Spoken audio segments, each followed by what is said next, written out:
प्रिय बंधुओं, जय श्री राधे। आपका दिन शुभ एवं मंगलमयी हो। आप पर परमात्मा की असीम कृपा बनी रहे।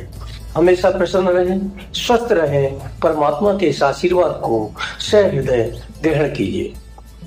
बंधु, एक व्यक्ति ने अपनी बेरोजगारी को दूर करने के लिए एक छोटी सी अगरबत्ती की दुकान खोली। विभिन्न प्रकार की अगरबत्तियां रखी। दुकान के बाहर उसने एक आकर्षक बैनर लगाया जिस पर लिखवाया कि यहाँ पर सुगंधित अगरबत्तियां मिलती हैं। दुकान का आकर्षक बैनर एवं बाहर जलाई गई अगरबत्तियों की खुशबुओं ने चमत्कार ही कर दिया। लोगों की भीड़ लग गई। एक दिन एक ग्राहक आया, उसने अगरबत्ती ली और साथ में उसकी तारीफ करते हुए कहा कि जब आपकी अगरबत्तियों की खुशबू ही प्रचार कर रही है तो इस बोर्ड की क्या आवश्यकता थी। कुछ महीनों पश्चात आंधी, पानी एवं धूप से बैनर खराब हो गया और खत्म हो गया। उस दुकानदार के दिमाग में आया, बैनर में पैसे लगाने से क्या फायदा। वो व्यक्ति भी कह रहा था जो पीछे आया था ग्राहक बनकर कि अगरबत्तियां ही अपना प्रचार कर रही हैं तो बैनर की क्या आवश्यकता है। उसने बैनर को हटा दिया। ऐसे ही काम चलता रहा। ग्राहक आते रहे, चलते रहे। एक दिन उसका एक मित्र जो एमबीए किए हुए था, किसी फैक्ट्री में काम करता था, मैनेजर के पद पर आया।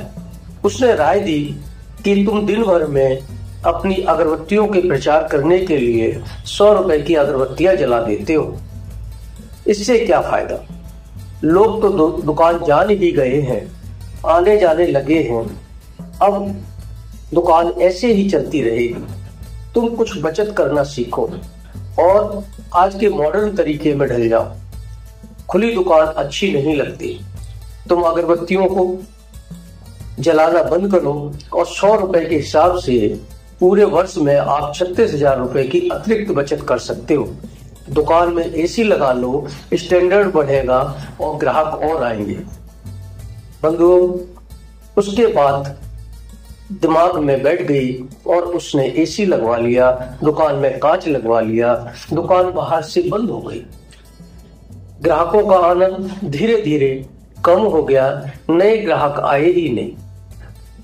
अब धीरे धीरे दुकान बंद के कगार पर चली गई। उसका दुकान पर मन भी नहीं लगता था। एक दिन घर में बैठा परमात्मा को दोष दे रहा था। बार बार कोस रहा था कि हे परमात्मा, सबका काम चलता है, मेरा नहीं चलता। मैं आपसे नाराज हूं, मेरा काम क्यों नहीं चलता। उसकी जो पत्नी, जो बहुत आध्यात्मिक थी, पूजा पाठी थी, निकट बैठी इस सब को देख रही थी। बोली, परमात्मा ने आपको बुद्धि, विवेक, धैर्य एवं स्वयं के निर्णय से कार्य करने की सलाह दे रखी थी। फिर तुमने दूसरों पर भरोसा क्यों किया, दूसरों की बातों पर क्यों आए। जब तुम्हारा स्वयं का काम अच्छा चल रहा था तो दूसरों की बातों को क्यों माना। परमात्मा ने तुम्हें बुद्धि, विवेक एवं धैर्य दिया है, इस पर कार्य करो। ये 3 चीजें जिस व्यक्ति में होती हैं वो निश्चित ही आगे बढ़ता है। तुम पुनः अपने पुराने तरीके से कार्य करो, निश्चित ही सफलता मिलेगी। बंधु, उसने पत्नी की बात को माना और पत्नी की आवाज को परमात्मा की आवाज मानते हुए अगले दिन से उसने पुराने तरीके से कार्य करना चालू किया और दुकान पुनः चल निकली। बंधुओं, इस कहानी का सार निकलता है कि तुम जो भी हो एक विशेष हो। परमात्मा ने तुम्हारी रचना किसी विशेष कार्य के लिए दी है और विशेष कार्य के लिए की है। बस सोचो, मैं भाग्यशाली हूँ, मैं कर्मठ हूँ, मैं साहसी हूँ, सब कुछ अच्छा होगा। बंधुओं, निश्चित मानिए ये 3 शब्द आपकी जिंदगी बदल देंगे। अंत में मेरे साथ सिद्ध मंत्र अवश्य बोले, जय श्री राधे, जय श्री राधे, जय श्री श्याम। परमात्मा सभी बंधुओं का भला करे।